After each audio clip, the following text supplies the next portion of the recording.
This video is about how I added an in-ground pool. We decided to add a pool to the house we were purchasing, and it was in a homeowners association development, so there were approvals required by the board. The first thing we needed to do was remove some trees from the area we were planning on installing the pool. We got a few prices from tree removal companies, and some were quite expensive. I had price quotes in a range from $500 to $5,000 per tree. I obviously went with the lower price that had proof of insurance. The sales rep for the company we used lives in our development, and I would use them again in the future. We had a contractor for the pool installation already selected, which was recommended from a family member. After the trees were removed, the stumps had to be ground down, and the backhoes came in and started removing soil from where the pool was going. Quite a bit of soil got removed, moved around, moved again in the regrading process.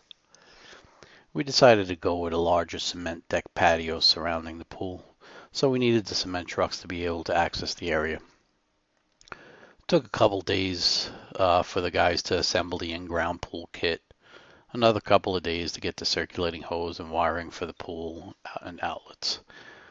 We already had a 220 power source that was repurposed for the project. We added some GFI outlets to go along with the pool light and pump for the pool.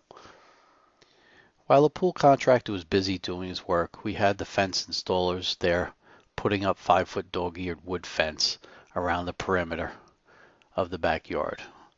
We had them leave 2 sections off the backside on the yard for the cement trucks to have access.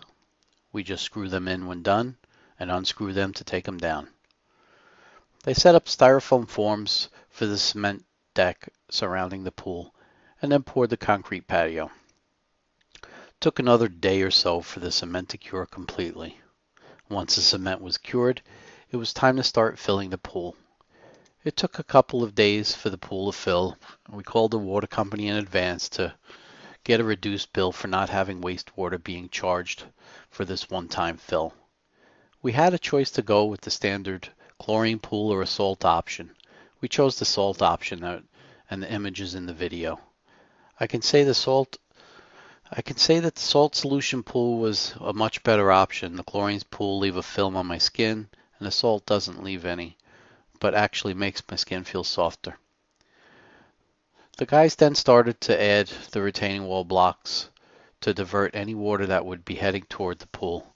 Even though we were near the top of a rolling hill, the heavy rains still make a mess. We found out the hard way that we needed to keep the clay from washing into the pool.